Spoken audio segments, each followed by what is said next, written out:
Hi, I'm Jeremy Boom, and on Wednesday, May 1st, all swimmers ages 13 through 18 in SwimMac will be covering Chapter 1 of Swim Your Best. And while your child works through this information with their coach, I'd like to take a few minutes and share with you some of these same big ideas and concepts so you, mom and dad, can have some productive and meaningful conversation with your child at home.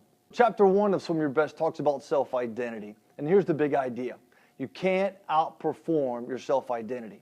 In other words, we're going to talk about what you believe about yourself, who you are, and who you want to become, and how that affects your ability to perform your best in the pool and out of the pool.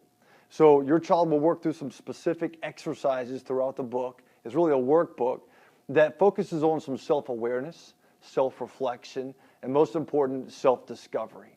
And as they go through that process, they're going to learn then how to reshape their self-identity and be the swimmer that they want to be.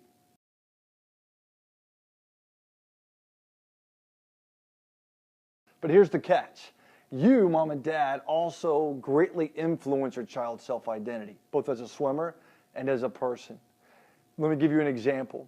If the majority of the conversation around your dinner table when you have meals with your family is all built around swimming, then that's the only identity that you're giving your child.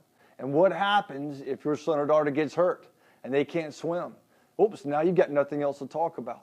They feel like that they're not as worthy for you, not only as a child, but even as a swimmer. And so here are two things that I'd like to challenge you with this week as your child goes through Chapter 1 on self-identity. Number one is be aware of the conversation that you have. If 85% of that conversation is all about swimming, that's a problem. So cut it in half. You get about 50% of your conversation can be built around swimming.